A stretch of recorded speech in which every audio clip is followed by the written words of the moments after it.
1991년도에 도쿄에 있는 세시오 기리스도교회라고 하는 일본인 교회 대학부 사역자로 선교사로 10년 동안 있었습니다.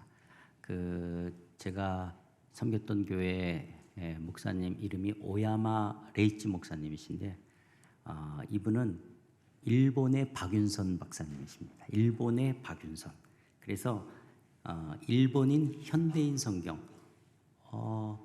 너무 하우링이 너무 크게 하지 않아도 될 것 같아요. 하우링이 나거나 조금.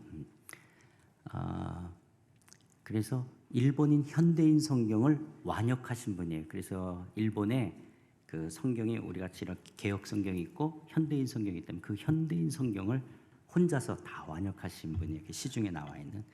그리고 이분 주석이 한 110권 정도가 써 있으니까 그러니까 일본의 박윤선이라고 말할 수 있는 분이세요. 아직도 살아계십니다. 90이 넘으셨는데 이분이 이제 와세다 대학을 나오셨기 때문에 그 와대 앞에 이제 교회를 개척하셔서 장로님들이나 성도들이 와세다 대 출신들이 많으세요. 그리고 와대만 제가 있을 때 학생 수가 5만 명이에요. 5만 명. 그래서 이제 그 대학부 사역자로 10년을 섬겼어요. 10년을 하니까 일본을 이제 조금 알겠더라고요. 일본이라는 나라, 일본 사람이 이렇고 일본이 이래서 예수를 믿기가 어렵구나. 일본 사람들이 왜 기독교인이 적은가. 이제 그렇게 10년 되니까 일본을 조금 알 때 이제 돌아가신 저 서초동에 사랑의 교회라고 있는데요. 거기 오카노 목사님이 연락이 왔어요. 엄 목사, 앞으로 중국 상하이가 굉장히 귀중한 지역이 돼. 그래서 상하이 한인연합교회 담임 목사로 저를 추천했어요. 그래서 정말 하나님의 또 주권과 섭리가 있겠지만 이제 정말 한 번도 생각해보지 않았던 곳에 제가 2002년도에 부임해서 지난 21년 동안 상하이 한인연합교회 담임 목사로 섬겼댔습니다. 우리 상하이 한인연합교회는 염강교회에 있었던 박범용 목사님이 일대 목사님이십니다. 그래서 박범용 목사님이 상하이 한인연합교회 일대 목사님이시고 이제 6년 정도 사역을 하시다가 이제 한국으로 들어가셔서 평택인가 어디 쪽으로 가시게 되고요. 그리고 2대 목사님이 오셨는데 그분이 가남으로 3주 설교하시고 4개월 투병 생활하시다가 소천했어요. 그래서 이제 제가 3대 목사로 제가 들어가게 됐습니다. 그래서 저도 우리 장영환 목사님은 이제 호산나 교회 때 제가 강사로 가서 뵙게 되는데 정말 마음의 순수함과 복음을 사랑하고 영혼을 사랑하고 하나님 나라를 위해 살아가려고 하는 귀한 목사님이십니다. 이번에 이렇게 염강교회 담임 목사로 오신 지 1년 가까이 된다니까 얼마나 기쁘고 또 제가 31년 만에 이제 한국에 들어와서 첫 번째 하는 집회입니다. 이제 한 3주 되는데요. 상하이는 집이 전부 가구나 가전제품이 갖춰져 있어요. 그리고 뭐 교회 사택이니까 당연히 제 거가 아니죠. 그래서 들어올 때는 부엌, 그릇, 그 다음에 옷, 책 이 3가지밖에 없었어요. 그래서 뭐 집을 꾸밀려니까 가전제품, 가구들을 다 다시 사야 되는 거예요. 신혼살림을 차려야 되는. 그런데 뭐 가구 하나 사려고 해도 뭐 이케아도 가봐야 되고 저 마석 가구단지도 가보고 또 한샘도 가보고 뭐 이렇게 해서 가격 비교하고 또 전자제품 사려니까 뭐 하이마트, 이마트, LG, 삼성 뭐 여기저기. 그래서 굉장히 바쁜 시간을 보냈어요. 그리고 이제 3주 만에 상하이에서 붙였던 이삿짐이 목요일 날 도착했어요. 그래서 그 박스를 내려서 하여튼 일단 막 집어넣고 이제 금요일서부터 염강교회 와서 어제서부터 이제 금요일, 토요일 이틀 집회를 하고 오늘 이 시간을 맞이했습니다.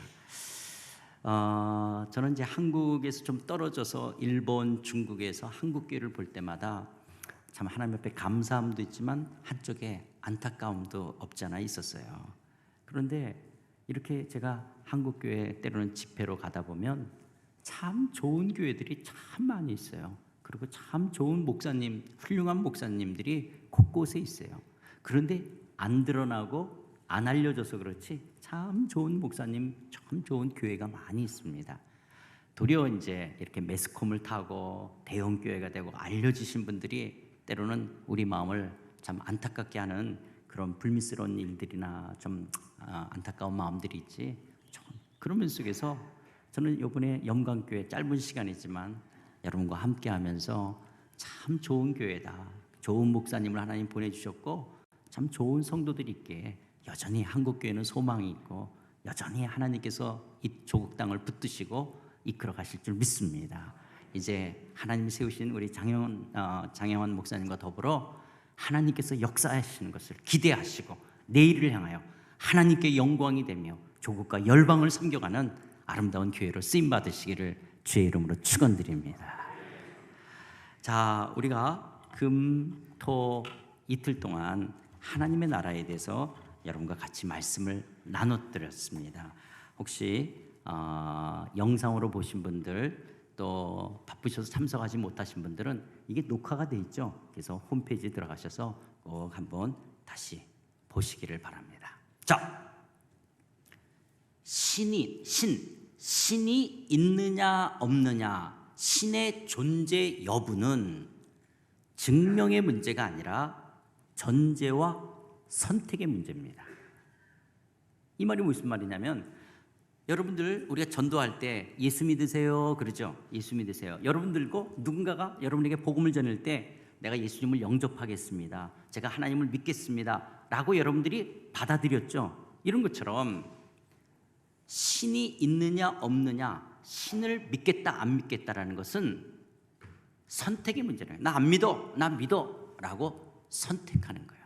그게 증명의 문제가 아니라 선택의 문제라는 거예요.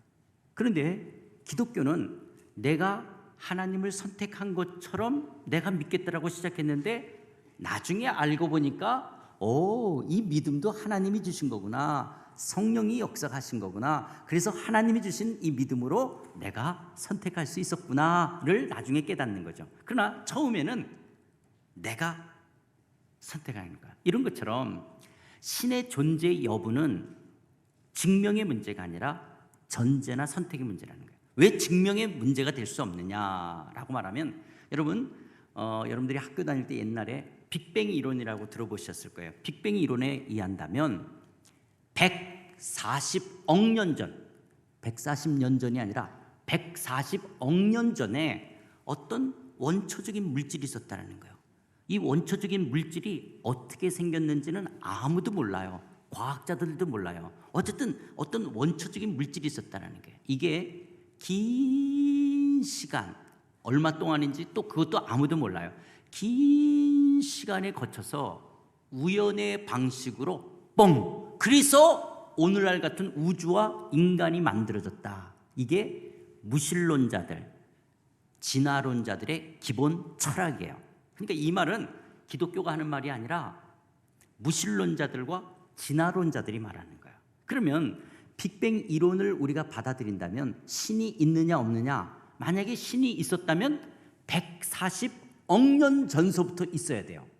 그러면 140억 년 전서부터 존재하는 신을 100년밖에 살지 못하는 인간의 인식 속에 담을 수 있느냐라는 거예요. 인간의 인식과 인간의 과학과 논리 속에 그 신이 있다라고 증명해 낼 수 있냐라는 거예요. 증명해 낼 수가 없어요. 만약에 140억 년 전서부터 존재하는 신을 100년밖에 살지 못하는 인간의 인식 속에서 설명하고 그걸 증명해 낸다면 그 신은 굉장히 작은 존재가 돼요. 인간보다도 작은 거예요. 그래서 제가 이런 얘기했죠. 남성들 장기나 바둑을 둘 때 상대방 수가 잘 안 읽혀져요. 이거 왜 이렇게 두지? 그럼 그분이 고수예요. 그런데 상대방 수가 다 읽혀져. 이 사람이 이렇게 내서 이렇게 하려고 그러구나. 그러면 그 사람은 나보다 못 두는 사람인 거예요. 하나님이 내 머리에 쏙쏙쏙 다 이해가 돼. 하나님은 나보다 작은 분이에요. 왜 우리가 신앙생활하면서 의문이 생기고 갈등이 생기냐? 이해가 안 되는 거예요. 이해가 안 되는 거예요. 하나님은 누가 만들었지? 선악과 따먹을 거 하나님이 전지전능하신 분인데 모르셨어? 아니, 아담 하와, 가인 아벨을 죽였어. 세 사람밖에 없는데 가인이 에덴 동산에서 쫓겨나면서 다른 사람이 나 죽일까 봐 두렵대. 아니, 그리고 가인이 누구랑 결혼했기 때문에 자식을 낳아? 이런 거 이해가 안 되는 거예요. 이해가 안 되는 거죠. 이런 것만 있어요? 예정과 선택? 하나님이 예정하고 선택한 사람이 구원받는데, 그럼 예정하고 선택 안 받은 사람은 구원 못 받을 텐데 왜 전도하고 선교하지? 이런 것부터 시작해서 우리가 삼위일체 하나님, 여러분 삼위라고 하는 하나님은 우리 어렸을 때 이렇게 교육받았죠. H2O가 물이잖아. 근데 물이 온도가 낮아서 얼음물이 있어. 고체, 얼음물이 있어. 열을 더하면 액체, 물이 돼. 더 열을 가하면 기중기가 돼. 수증기가 돼. 이런 것처럼 액체로, 고체로, 기체로 있는 것처럼 이렇게 얼음도 됐다가 물도 됐다가 이렇게 수증기처럼 되는 것처럼 물이라는 게 이렇게 저런 것처럼 하나님이 성부도 됐다, 성자도 됐다, 성령으로 되는 거야.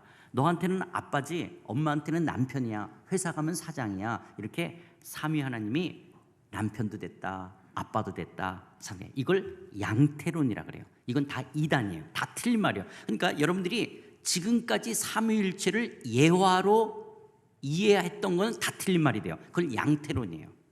삼위가 계신 거예요. 성부 하나님이 계세요.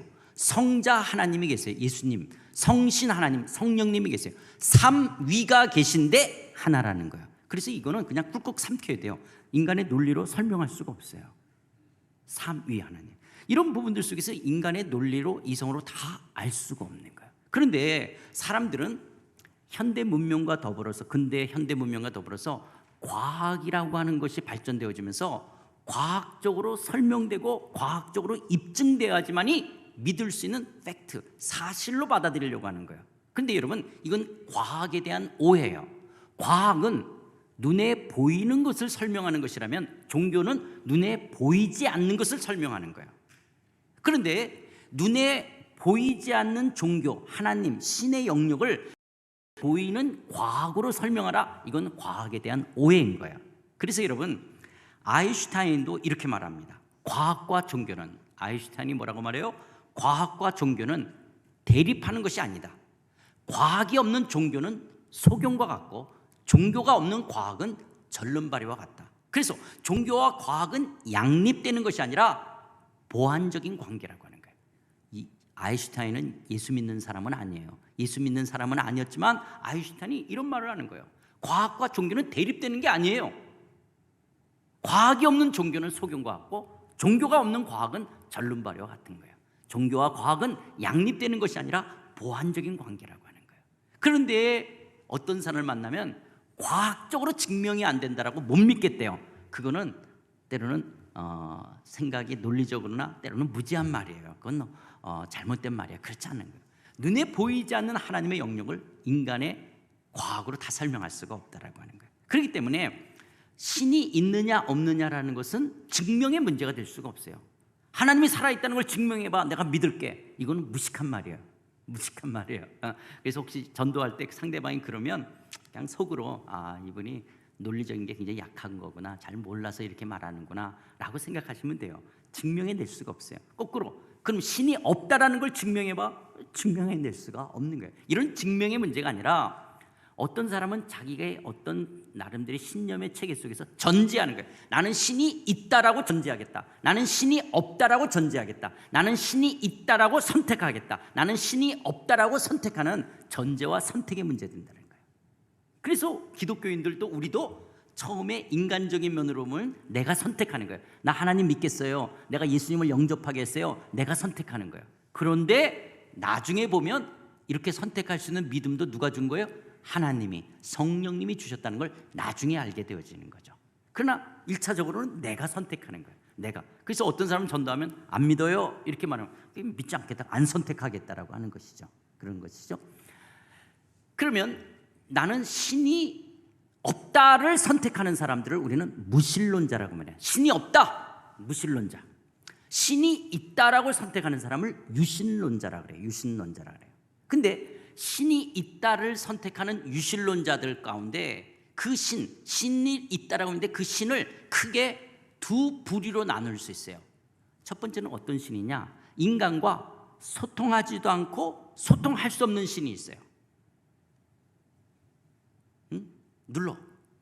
소통하지도 않고 소통할 수도 없는 신이 있어요. 눌러. 예, 예. 그리고 두 번째 신은 인간과 소통하는 신이 있는 거예요. 소통하는 신. 그렇죠? 그래서 신을 두 종류로 나눴어요. 어떤 신? 인간과 소통하지도 않고 소통할 수도 없는 신. 그리고 두 번째는 인간과 소통하는 신이 있어요. 그러면 인간과 소통하지도 않고 소통할 수 없는 신의 대표적인 신이 불교, 도교에서 믿는 신들이에요. 불교와 도교에서 믿는 신은 인간과 소통하지 않아요. 인간과 소통하지 않으니까 어떻게 되냐? 인간이 애쓰고 수고하고 노력해서 수행하고 고행해서 신의 경지에 도달하는 거예요. 그래서 신의 경지에 도달하는 것을 해탈이라고 이야기하든 아니면 궁극적인 도를 깨달은 것이라고 이야기하든 인간 쪽에서 인간이 애쓰고 노력하고 수행하고 고행해서 신의 경지로 나가야 되는 거예요. 왜 그래요? 신이 자기를 설명하지 않아. 신이 인간하고 소통하지 않아. 그러니까 인간 쪽에서 노력해야 되는 거예요. 그런데 노자의 도덕경에 이런 말이 있어요. 도가도 비상도, 명가명 비상명이라. 이 말은 도를 도라고 이야기하면 이미 그게 그 도가 아니라는 거예요. 어떤 물건을 향해서 이름을 지으면 이미 그 물건이 아니라는 거예요. 이 말은 인간의 어떤 신의 경지에 도달해서 나름대로 깨달았다 할지라도 인간의 언어로 다 규명할 수가 없다는 거예요. 그래서 언어도단이라는 말을 하는 거예요. 인간의 언어로 다 설명할 수 없어요. 그래서 여러분, 우리나라의 해인사만 해도 8만 대장경이 있어요. 8만 대장경을 책으로 만든다면 제가 650권인지 150권인지 정확하게 기억이 안 나는데 그 정도 분량이 되어지는 거예요. 해인사만 갖고 있는 경전이. 그러면 한국도 그렇지만 중국의 티베트 불교라든지 인도 불교라든지 스리랑카 불교에 갖고 있는 경전이 얼마나 많은지 몰라요. 왜 이렇게 경전이 많으냐? 그 고승들이 나름대로 애쓰고 노력해서 수행하고 고행해서 도달해서 나름대로 깨달은 걸 적는다 할지라도 인간의 언어로 다 설명할 수가 없기 때문에 그런 거예요. 그래서 자기 나름대로의 깨달은 걸 적어놓지만 그것이 전체가 아니에요. 왜 이렇게 말이 많으냐?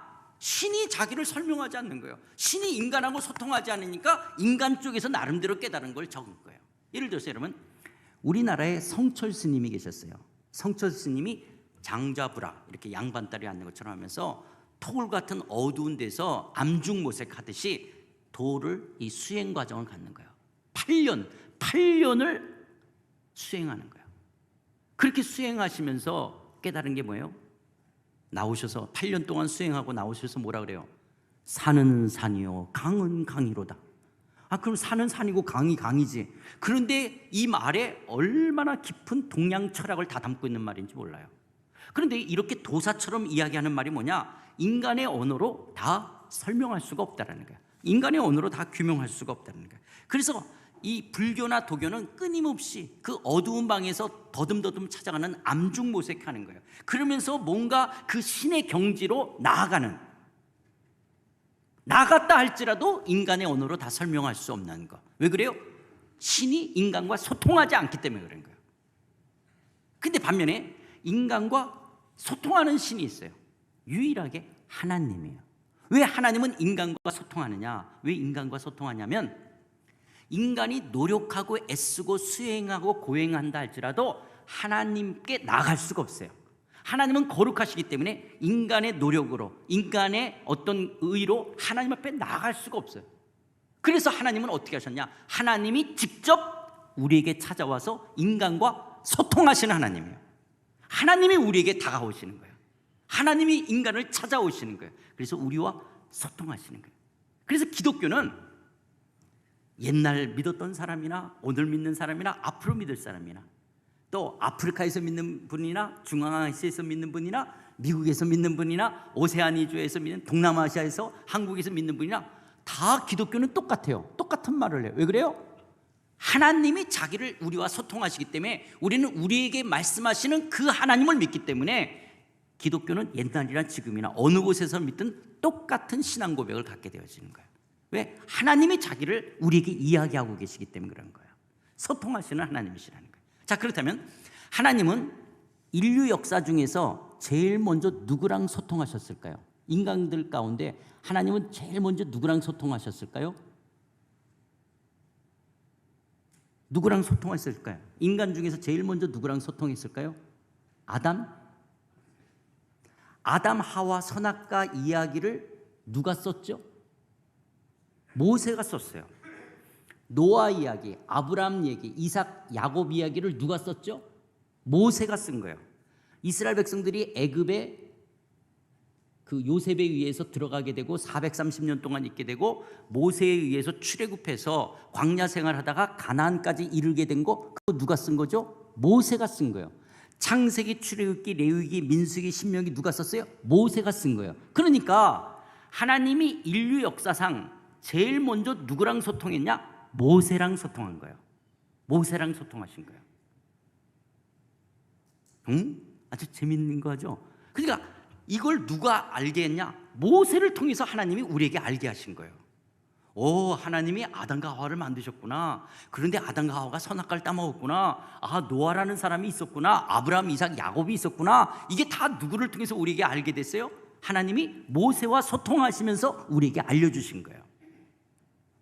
그런데 하나님께서 모세를 이스라엘 민족을 애굽에서 구출해서 하나님이 약속하신 땅으로 데리고 들어가서 하나님의 민족으로 이끌어 삼겠다라는 거예요. 그러면서 모세에게 하나님이 너 애굽에 가서 이스라엘 민족을 구출하라는 거예요. 모세는 안 가겠다라고 이야기하자 지팡이를 던지라고 그러고 손을 집어넣을 거야 해서 기적을 행하면서 가라고 말씀하시는 거예요. 내가 너와 함께 하겠다는 거예요. 나는 말을 잘못한다니까 그러면 형 아론을 붙여주겠다 가라고 그러는 거예요. 자꾸 그렇게 하나님 말씀하시니까 모세가 물어요. 그럼 나를 이렇게 애굽 이스라엘 사람에게 보내시는 당신은 누굽니까? 당신의 이름이 뭡니까? 라고 묻자 하나님이 출애굽기 3장 14절에서 이렇게 말씀하셨어요. 하나님이 모세에게 이르시되 나는 스스로 있는 자니라. 또 이르시되 너는 이스라엘 자손에게 이같이 이르기를 스스로 있는 자가 나를 너에게 보내셨다 하라. 하나님이 자기 이름을 뭐라고 말하냐? 스스로 있는 자라고 말해요. 스스로 있다라는 게 그냥 자존 이렇게 스스로 뽕 생겼다라는 말이 아니라 이게 이 스스로 있다라는 게 헬라어로는 에고 에이미 나는 뭐뭐이다. I am that I am. 이 I am that I am을 조금 더 이야기하면 뭐냐면 I will be that I will be. 내가 앞으로 어떤 존재로 드러나는지를 보여주는 것으로 내가 누군지를 알게 되겠다. 이게 하나님의 이름의 뜻이에요. 여호와 하나님, 우리가 흔히 그러잖아요. 여호와라 그러잖아요. 여호와 하나님. 이 여호와라는 말이 뜻이 뭐냐? 여호와라는 말이 뭐냐? 여호와라는 말이 뭐냐? 이 여호와 나는 스스로 있다. 에흐에 아세르 에흐에 이 에고 에이미 이 나는 나다라는 이 말이 뭐냐면 내가 누구인지를 앞으로 드러낼 것이라는 거예요. 내가 누구인지를 드러내는 것을 통해서 내가 누구인지를 알게 될 것이다. 이게 하나님의 이름이에요. 나는 스스로 있다라는 거예요. 그런데 하나님이 내가 누구인지를 드러내는데 누구를 통해서 내가 누구인지를 드러내냐? 이스라엘 민족을 통해서 하나님이 자기 자신을 드러내겠다라는 거예요. 아니 그러니까 하나님이 모세와 소통하시면서 하나님은 누구랑 소통하겠다는 거냐? 이스라엘 민족과 소통하시겠다는 거예요. 그럼 인류 가운데 하고 많은 민족이 있는데 왜 하필이면 이스라엘과 소통하시냐라는 거예요. 이거는 우리가 알 수가 없는 거예요. 이거는 하나님의 주권이에요. 하나님이 인류의 많은 민족이 그때 당시에 있었겠지만 하나님이 이스라엘과 소통하시겠다는 거예요. 그래서 이스라엘의 역사 속에 개입하셔서 이스라엘이 전쟁할 때 함께 나가기도 하고 이스라엘에게 말씀하시기도 하고 이스라엘에게 하나님의 뜻을 보여주므로 이스라엘을 통해서 하나님이 누구인지를 계시하시겠다, 드러내겠다. 그래서 이스라엘 민족을 통한 구원의 역사를 이뤄가시겠다는 거예요. 그러면 왜 이스라엘이냐 할 때 신명기 7장 7절 8절에 보면 이 지상 만민 중에서 하나님께서 이스라엘 민족을 당신의 기업 백성으로 삼으신 것은 이스라엘 백성이 백성 수가 많아서가 아니라 오히려 모든 민족 중에 가장 작기 때문에 하나님은 이스라엘을 택하셨다는 거예요. 사실 여러분 애굽에서 이스라엘 백성들이 노예 생활을 할 때는 가장 비참한 민족이었어요. 그리고 종족 학살이라고 하는 절체절명에 놓여 있었어요. 아들, 남자를 낳으면 다 죽이는 그런 이 비참한 민족이 애굽에 있었던 이스라엘 민족이에요. 그런데 하나님은 그렇게 수요가 작은 그리고 정말 어쩌면 비천한 민족이었던 이스라엘을 택하셔서 하나님이 누구인지, 당신이 누구인지를 이스라엘 민족을 통해서 나타내 보이겠다라고 하는 거예요. 그러면서 그 민족을, 이스라엘 민족을 하나님이 이끌으셔서 하나님이 이스라엘의 왕이 되셔서 하나님이 약속한 땅에 언약의 성취로 들어가도록 하셔서 그 언약 속에서 이스라엘 민족을 이상 국가로, 그래서 열방의 이방 나라들이 와우, 이스라엘 보니까 저렇게 이스라엘 백성들이 행복하게 사네, 하나님이 왕이 돼서 그러는구나, 그러면 하나님만이 참신이야. 그래서 이상 국가를, 모범적인 국가를 가나안 땅에서 이루어가기를 원하셨던 거예요. 여기에 하나님이 이스라엘 민족과 소통하셨다라고 하는 것이 우리에게 한편에 그래서 굉장히 위로가 돼요. 왜냐? 만약에 하나님이 애굽 사람, 로마 사람, 바벨론 사람과 소통하셨다 그러면 하나님은 힘 있는 사람, 많이 배운 사람, 돈 많이 가진 사람하고 소통하셨으면 나는 배운 것도 없고 힘도 없고 돈도 없으면 나 같은 사람은 하나님은 나를 만나주지도 않을 거야, 나한테 찾아오지도 않을 거야 라고 생각이 들 수 있는데, 하나님이 가장 작은 민족, 가장 비천한 민족 이스라엘을 택하셔서 하나님의 누구신지를 나타냈다면 나 같은 사람에게도 찾아오신다는 거예요. 나 같은 사람에게도 찾아오셔서 나와 소통하신 하나님이에요. 그래서 가장 천하고 가장 낮은 사람에게도 찾아와 우리와 소통하시는 그 하나님이에요. 또 어떤 사람들은 하나님이 이스라엘 백성들과 소통하셔서 성경에 보면 이스라엘 역사가 나오잖아요. 그러니까 예수 안 믿는 사람들 가운데 이렇게 말하는 사람이 있어요. 왜 기독교인들은 남의 나라 국사책을 보고 그걸 믿고 그러냐? 그래서 그걸 왜 신앙이라고 하나님을 믿는지 이스라엘 땅, 왜 이스라엘 종교를 믿냐? 이렇게 말하는 사람이 있어요. 모르니까 그랬겠죠. 맞아요. 성경에 보면 이스라엘 역사가 나와요. 그러나 기독교는 이스라엘 역사, 국사책을 읽는 게 아니에요. 이스라엘 국사는, 국사책에 보면 우리나라 국사책도 그렇지만 어떤 왕조가 있다면 그 왕이 국경을 넓혔다든지 땅을 넓혔다든지 경제를 발전시키게 되어지면 국사책에 훌륭한 왕이라고 기록하잖아요. 근데 성경은 이스라엘 국사책하고 달라요. 예를 들어서 오므리 왕조는 이스라엘 국사책에서 굉장히 크게 다뤄요. 다윗 왕조처럼 오므리 왕조를 크게 다뤄요. 왜냐하면 오므리 때 이스라엘 국경이 넓어지고 나라가 발전했어요. 근데 성경에서는 오므리 왕조를 별로 다루지 않아요. 왜냐? 우상을 섬겼던 왕이기 때문에 성경에서는 정말 별 볼 일 없이 그냥 넘어가 버려요. 이런 것처럼 관점이 전혀 다른 거예요. 이스라엘 역사는 나와요. 왜냐? 하나님은 이스라엘 민족과 소통하셔서 내가 누군지를 이야기하려고 하기 때문에 성경에 이스라엘 민족의 국사는 나오지만 우리는 이스라엘 국사책을 배우는 게 아니에요. 전혀 다른 거예요. 하나님과 어떤 관계를 맺었느냐에 따라서 성경은 기록되어지면서 내가 누구인지, 하나님이 누구인지를 이야기하고 있다라고 하는 거예요. 그래서 하나님께서는 모세에게 창세기, 출애굽기, 레위기, 민수기, 신명기를 적음으로 인해서 하나님이 누구인지를 나타내 보이기를 시작하시다가 이제 가나안 땅에 들어가서 하나님께서 당신의 종들과 선지자를 통해서 하나님이 누구신지를 말씀해 가시는 거예요.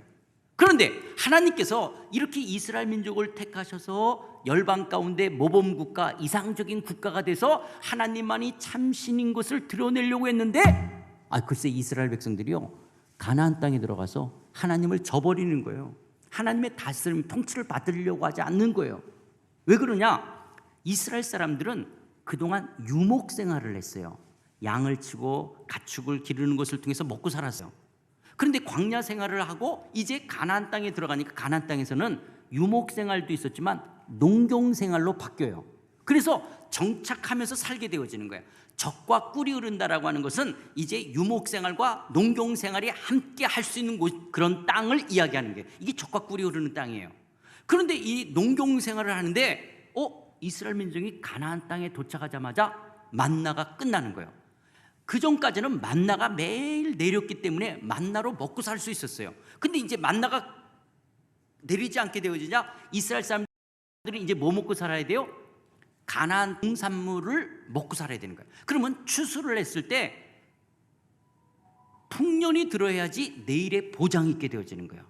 그런데 하나님은 유목생활의 신이었지 농경생활의 신이라고 생각하지 못하는 거예요. 그러니까 이스라엘 백성들이 풍년이 돼야지 내일의 보장이 되니까 어떻게 하면 풍년이 될 수 있어? 그래서 가나안 사람들을 다 쫓아내라는데 가나안 사람들 다 쫓지 않게 되니까 가나안 사람들이 농사 짓는 걸 보게 되는 거예요. 어떻게 하는 거면 풍년이 되냐 할 때 농경 생활에 풍년이 되기 위해서는 뭐냐?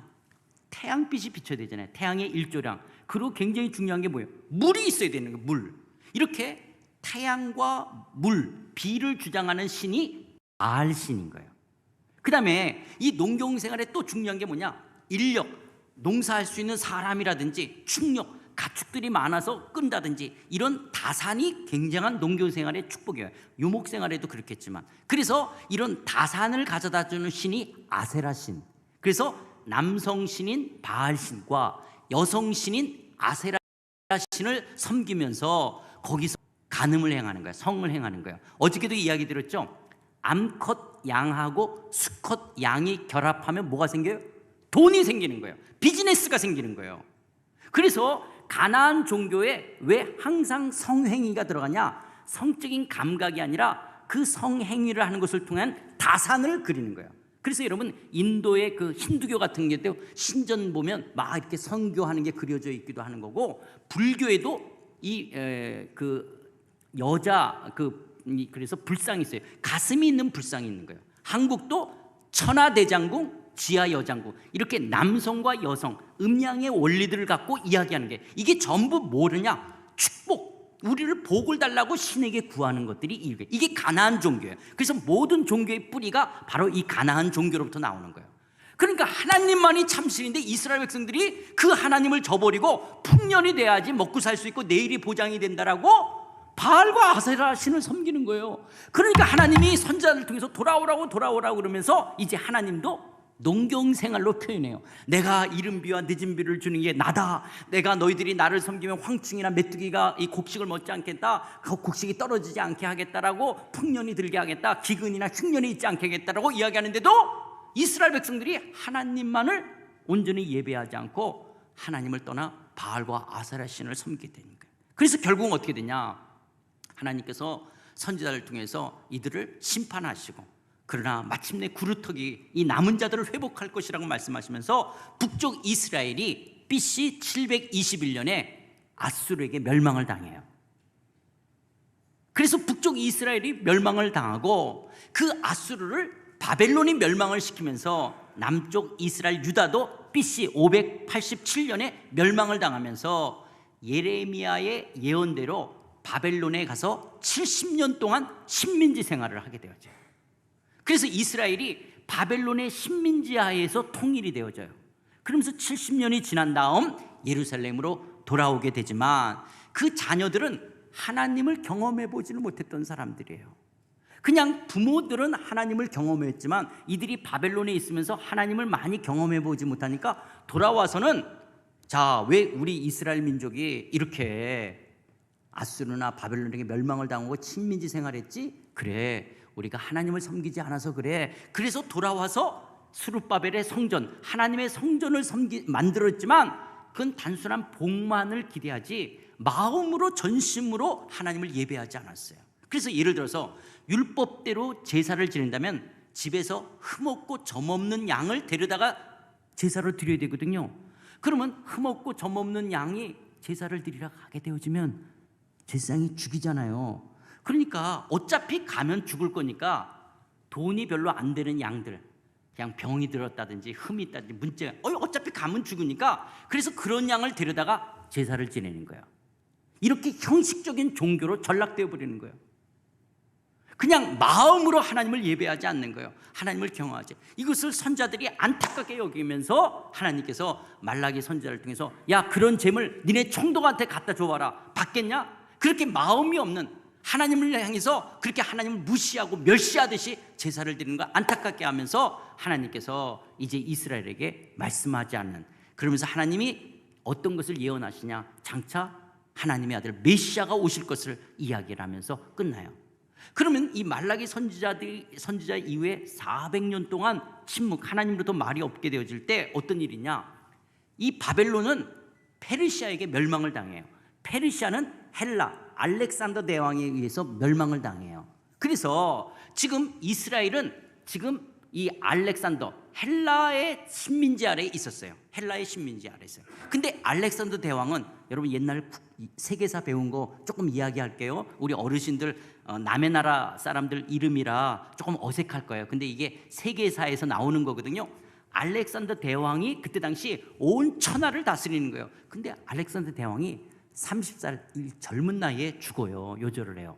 그렇게 돼서 알렉산더의 부하 신하 장군들이 이제 분할 정치가 이루어지는데, 이 프톨레마이오스라는 왕조가 이제 이스라엘 전체, 그 지역 전체를 다스리면서 그 지역 한 부분이 이스라엘이 이 프톨레마이오스의 왕조 아래에 있게끔 되었다가, 또 내려오다가 이 알렉산더의 그 어떤 신하의 한 사람이었던 또 셀레우코스 왕조에 의해서 지배를 당해요.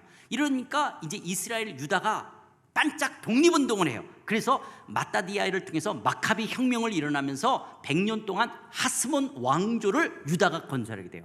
그런데 로마에서 폼페우스 장군이 군대를 끌고 내려와 가지고 이 하스몬 왕조를 무너뜨리게 되는 거예요. 그럴 때 이스라엘 옆에 에돔이라는 나라가 있었어요. 에돔. 그 에돔의 나라의 왕이 헤롯이었어요. 헤롯. 이 헤롯이 이 폼페우스를 도와줘요. 로마에서 온 폼페우스 장군을 도와주니까 이제 하스몬 왕조를 무너뜨리고 돌아가면서 헤롯한테, 헤롯, 네가 에돔 나라만 왕노릇하지 말고 이스라엘도 네가 왕노릇해. 그래서 졸지에 에돔 왕이었던 헤롯이 이스라엘의 왕이 된 거예요. 그러니까 헤롯 왕은 에돔 사람이, 이스라엘 사람이 아니에요. 그럼 누구를 도와줬기 때문에 그러냐? 로마의 폼페우스 장군을 도와줬기 때문에 이렇게 된 거예요. 그 이후에 로마 쪽은 옥타비아누스가 다스리게 되어지고요. 그리고 이집트는 그때 당시 이집트의 왕이었던 클레오파트라와 더불어 안토니우스가 다스리게 되어지는 거예요. 그런데 이 헤롯은 이 안토니우스를 계속적으로 도와줘요. 그러니까 안토니우스가, 헤롯, 네가 계속 그냥 이스라엘 왕노릇해라, 이렇게 되면서 그 할아버지, 아버지 때서부터 이 아들 때까지 이 이스라엘의 왕이 누가 되냐? 헤롯 왕조가 들어서 있게끔 되어지는 거예요. 그런데 이 옥타비누스하고 안토니우스가 싸움이 붙게 되었어요. 악티움 해전. 그래서 전쟁을 벌이게 되어지고, 이 클레오파트라와 이 안토니우스가 한편이 되어지고, 그리고 옥타비누스가 붙게 되어졌는데, 그만 안토니우스가 졌어요. 전쟁에서 지게 돼요. 그래서 결국 자살해서 죽게 돼요. 그러니까 지금 누가 지금 제일 문제가 되어져요? 이 헤롯은 누구 편에 섰댔어요? 지금 이 안토니우스의 편에 섰는데 안토니우스가 졌잖아요. 줄을 잘못 쓴 거예요. 그래서 이 옥타비아누스가 이제 전쟁에 이긴 이후에 그 지중에 로도스라고 하는 섬으로 오게 될 때, 이 헤롯이 그 로도스 섬까지 찾아가요. 그 섬까지 찾아가서 자기가 왕복을 벗어들고 평민 옷을 입고 왕관을 벗어들고 이 옥타비아누스한테 무릎을 꿇는 거예요. 그러면서 이렇게 이야기해요. 폐하, 내가 안토니우스를 돕고 안토니우스 신하로 있었지만 저는 평상시 옥타비아누스 폐하와 좋은 관계를 갖도록 늘 이야기를 했댔습니다. 그러나 안토니우스는 내 말을 듣지 않았고, 그러나 나는 안토니우스의 신하로서 충성을 다했을 뿐입니다. 이런 말을 듣고 옥타비아누스가, 그래, 네가 안토니우스 부하였기 때문에 그럴 수밖에 없었지. 그런데 네가 잘못했다고 이렇게 와서 무릎을 꿇으니까, 그래, 그러면 네가 계속적으로 이스라엘 왕노릇해. 그래서 헤롯이 계속 이스라엘 왕노릇을 하게 되어지는 거예요. 그러면서 이 옥타비아누스가 이제 로마에서 원로원에서 이름을 바꿔요. 이 옥타비아누스를 아우구스투스라고 하는 이름으로 바꾸면서 로마의 일대 황제로 등급하는 거예요. 당시 로마의 황제가 된다는 것은 신처럼 여겨지고 천하를 호령하는 거예요. 로마의 황제라고 하는 것은 마치 신과 같이 여겨지며 천하를 호령하면서 이 아우구스투스가 모든 식민지에 있는 나라들은 호족하라는 거예요. 호족하라는 거예요. 이거를 우리 누가복음 2장 1절에서는 그때 가이사 아구스토, 이 아구스토가 바로 옥타비아누스, 옥타비아누스는 이 아우구스투스가 이 성경에서는 아구스토라고 말하는 거예요. 이 가이사 아구스토가 영을 내려서 천하에 다 호족하라 그러니까, 그때 당시 갈릴리에 요셉과 마리아가 살고 있었어요. 그래서 약혼한 관계예요. 그래서 요셉과 마리아가 호족하라 유다 땅 베들레헴에 가게 되어지는 거예요. 거기서 천하를 호령하는 아우구스투스, 그래서 아우구스투스가 천하를 호령하는 신왕처럼 여겨질 때 아니야, 내가 왕이야 하고 예수님이 태어나시는 거예요. 인간의 몸고 하나님이 인간의 몸을 입고 인간과 소통하기 위해서 예수님이 이 땅에 오시는 거예요. 그 이 땅에 오시는 예수님을 누가복음 1장 30절 33절에서 이렇게 이야기합니다. 천사가 이르되 마리아여 무서워하지 말라. 내가 하나님께 은혜를 입었느니라. 보라, 내가 잉태하여 아들을 낳으니 그 이름을 예수라 하라. 그가 큰 자가 되고 지극히 높으신 이의 아들이라 일컬어질 거요. 주 하나님께서 그 조상 다윗의 왕위를 그에게 주시니 영원히 야곱의 집을 왕으로 다스릴 것이라. 그 나라가 무궁하리라. 마치 이스라엘 다윗 왕조, 다윗이 이스라엘을 다스렸던 왕조처럼 하나님의 영적인 새 이스라엘의 왕, 예수님이 왕이 돼서 다스릴 것. 그래서 그 나라가, 예수가 왕이 돼서 다스린 그 나라는 무궁할 것이다 라고 하나님의 아들 예수님이 이 땅에 오실 것을 말씀하셨던 거예요. 그 예수님이 표면적으로는, 역사적으로 보면 아우구스투스가 천하를 호령하는 왕, 황제처럼 여겨지지만 아니야, 내가 왕이야 라고 하늘과 땅을 창조하신 창조주 하나님이 인간의 몸을 입고 예수님이 이 땅에 오셔서 우리 인간과 소통하시는 거예요. 그래서 예수님께서 자신이 하나님이신 것을 드러내기 위해서 시각장애자 눈 떠, 청각장애자 귀 열려, 말 못하는데 말을 해. 그래서 인간이 육신을 창조하신 창조주시기 때문에 말을 하자 기적이 일어나는 거예요. 그래서 소경이 눈을 뜨고 벙어리가 말을 하게 되고 귀를 듣지 못한 사람이 듣게 되어지는 거예요. 심지어 죽은 자를 향해서 일어나라. 그러니까 사람이 다시 살아나게 되는 거예요. 왜? 예수님은 하나님이세요. 왕이세요. 창조주시에요. 심지어 예수님은 귀신을 향해서 더러운 귀신 나가! 그러니까 귀신들이 떠나는 거예요. 풍랑이는 바다를 향해서도 잔잔하라. 왕이 말하니까 모든 창조물이 순종하는 거예요. 예수님이 왕이에요. 창조주시에요. 그분이 이 땅에 오셔서 왕으로 오셔서 우리를 다스리시는 거예요. 그렇게 왕으로 오신 예수님, 그 예수님이 이제 공생애를 하시면서 처음 마가복음 1장 14, 15절에서 예수님이 뭐라고 말씀하세요? 요한이 잡힌 후 예수께서 갈릴리에 오셔서 하나님의 복음을 전파하여 이르실 때 때가 찼고 하나님의 나라가 가까이 왔으니 회개하고 복음을 믿으라 라고 선포하신 거예요. 이 하나님의 나라, 하나님의 나라. 그런데 마가복음, 누가복음, 요한복음, 사도행전, 바울서신은 전부 다 하나님의 나라라고 썼는데 유일하게 마태복음은 하나님 나라를 뭐로 썼다 그랬죠? 어저께 그저께? 예, 천국이라고 썼어요. 천당이라는 단어는 신구약 성경에 있다 없다? 없다. 그럼 우리는 예수 천당 불신족 이거 어디서 나온 말이에요? 천당이라는 단어는 성경책에 없어요. 그런데 우리 그러면 옛날 어르신들이 천당이라는 단어는 어디서 갖고 온 거예요? 예, 중국 성경에는 히브리서와 베드로전서에 2번 천당이라는 단어가 나오고 한국 성경에서는 그냥 하늘로 번역했어요. 그래서 우리 1세대의 어르신들이 천당이라는 말을 갖게 됐고, 또 마태복음의 천국이라는 단어는 마태만 쓴 단어예요. 누구도 천국이라는 말을 쓰지 않았어요. 그럼 왜 마태만 천국이라는 말을 썼어요?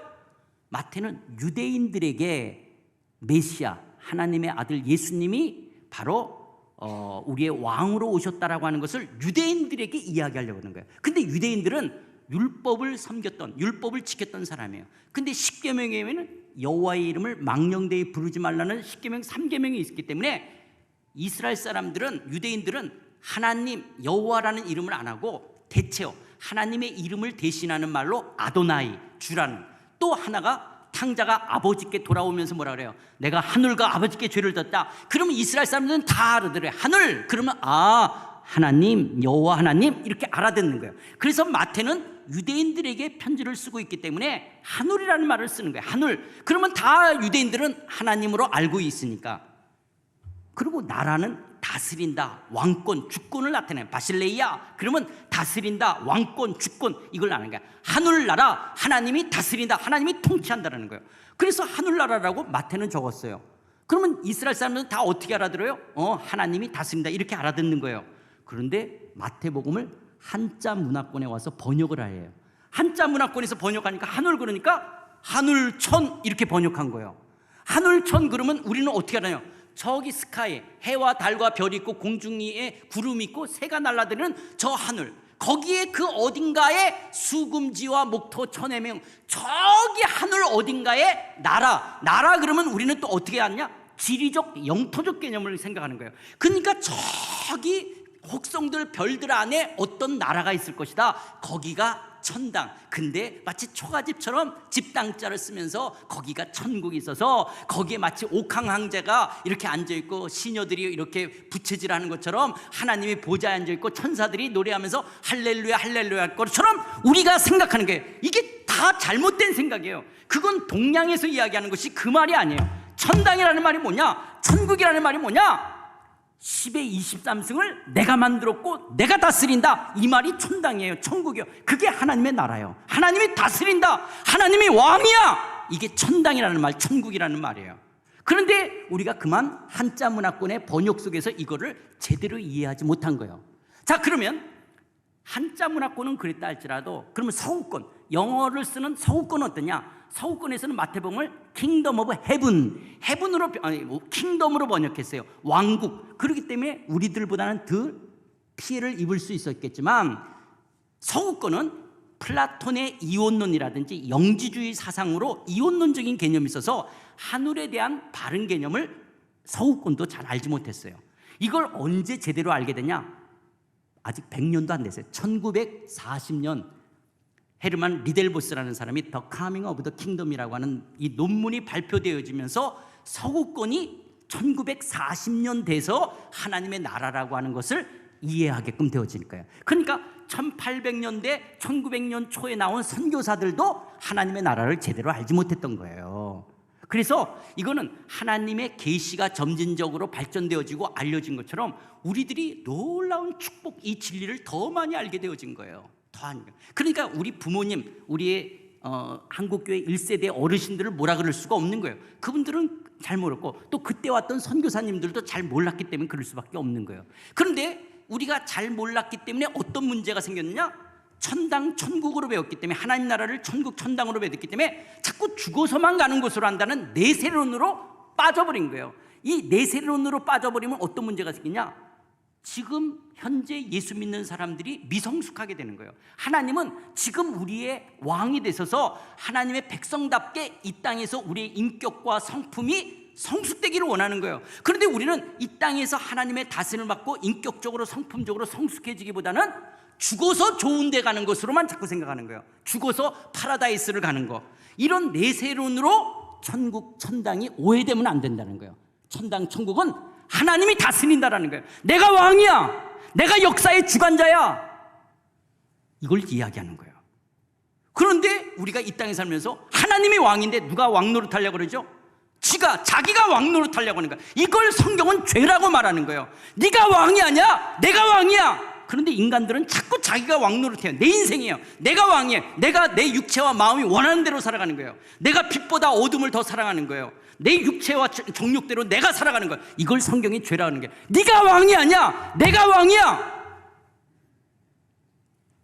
정치하는 사람도 대통령이 되고 수상이 되고 주석이 된다 할지라도 내가 왕이야, 하나님이 왕이라는 거예요. 역사의 주관자가 하나님이라는 거예요. 그런데 인간들은 하나님을 왕으로 역사의 주관자로 인정하지 않는 거예요. 그런데 우리들은 인간에게 찾아와서 소통하시는 그 예수 그리스도가 우리의 죄를 위해서 십자가에서 죽으시고 부활하시고 성령을 보내주셔서 이 진리를 깨닫게 하시는 거예요. 그렇군요. 하나님이 왕이십니다. 예수님이 왕이십니다. 예수님만이 영광과 찬송을 받으실 우리의 왕입니다. 예수님 안에 죄사함이 있고, 예수님 안에 의로움이 있고, 예수님 안에 거룩함이 있고, 예수님 안에 영생이 있고, 예수님이 진리고, 예수님이 지혜고, 예수님이 능력이십니다 라고 우리는 그 예수의 왕되심을 예배하고 찬양하며 주님의 다스림 안에 있는 거예요. 이것을 오늘 우리가 읽었던 이사야 9장, 그래서 700년 전에 이사야 선지자가 그런 왕으로 인간 몸을 입고 오셔서 소통하실 예수님을 예언하면서 뭐라고 그랬어요? 이사야 9장 6절 7절, 이는 한 아기가 우리에게 낳고 한 아들을 우리에게 주신 바 되었는데 그 어깨에는 정사를 메었다는 것은 왕권, 이 통치자로서의 정권을 맺었고 그의 이름은 기묘자, 놀라우신 분이다, 모사, 상담자다, 전능하신 하나님이라, 영존하시는 아버지라, 평강의 왕이라 할 것이라. 그러면서 7절, 그 정사와 평강의 더함이 무궁하며 또 다윗의 왕좌와 그의 나라에 군림하여 그 나라를 굳게 세우고 지금 이후로 영원히 정의와 공의로 그것을 보존할 것이라. 만군의 여호와의 열심히 이를 이루리라. 그 하나님의 나라가 예수 그리스도가 이 땅에 오셔서 십자가에서 죽으시고 부활하시고 승천하시고 성령을 통해서 하나님의 나라를 지금도 땅끝까지 이루어 가시면서 이제 마침내 예수 그리스도의 재림을 통해서 이루어질 그 미래적 하나님의 나라까지 만군의 여호와의 열심히 이뤄갈 것이라는 거예요. 그 하나님의 나라는 영원히 하나님이 정의와 공의로 다스리며 보존해 가실 것이라는 이 하나님의 나라에 오늘 우리들이 하나님의 백성, 자녀들이 된 거예요. 이게 얼마나 영광스러운 거예요. 그래서 우리는 왕 되신 주님을 향해서 찬양하며, 이 하나님이 왕이라는 말이 뭐냐? 하나님이 우리를 다스린다는 말에 내가 너를 책임진다는 거예요. 내가 너와 임마누엘로 영원히 함께 할 거야. 내가 너를 인도해 갈 거야. 내가 너를 공급할 거야. 내가 마침내 미래의 그 나라까지 너를 이끌어 갈 거야. 내 열심으로 이끌어 갈 거야. 그래서 하나님의 다스림을 받는다는 것은 하나님이 나를 책임져 주시겠다는 거예요. 그런데 불의한 왕이 아니라 공의와 정의와 평강으로 나를 이끌어 가시겠다는 거예요. 그 하나님의 나라의 백성인데요, 이제 3부 예배 때 제가 이야기할 거예요. 우리는 하나님을 왕으로, 하나님으로 섬기지만 그분이 우리의 아버지가 되시는 거예요. 신랑이 되시기도 한 거예요. 우리의 주인이 되시기도 하는 거예요. 친구가 되시기도 하는 거예요. 그러면서 우리가 이 하나님과 어떻게 신앙생활을 이뤄가야 될 것인가, 이것을 우리가 이제 3부 예배 때 이야기하는 거예요. 그렇다면 사랑하는 성도 여러분, 예수 그리스도의 왕 되심을 우리가 찬양하고 그의 백성인 걸 즐거워하는 거예요.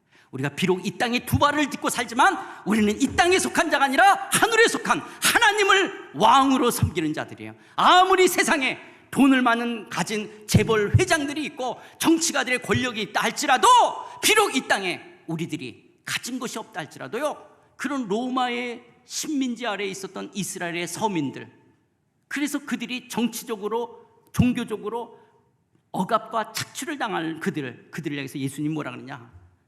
심령이 가난한 자는 복이 있나니 하나님의 나라가 너희 것이 된다는 거예요. 내가 누구를 의지할 수가 없어서, 내가 누구를, 어떤 나를 의지할 수가 없어서 나는 가난해요. 그래서 심령이 가난하여 하나님밖에 의지할 수밖에 없을 때 하나님의 통치가 너희 것이 될 것이다. 그것이 심령이 가난한 자는 복이 있나니 천국이 너희 것이라고 이야기하는 거예요. 오늘 우리가, 여러분들이 주어진 삶 속에서 때로는 다른 사람만큼, 세상 사람들만큼 가진 것이 없고 힘이 없을 수 있다 할지라도 주눅들지 말고 우리가 영광스러운 하나님의 나라의 백성이라는 이 긍지와 정체성을 갖고 거룩한 하나님의 나라의 백성으로 살아가시는 여러분들이 다 되시기를 주의 이름으로 축원드립니다. 축원합니다.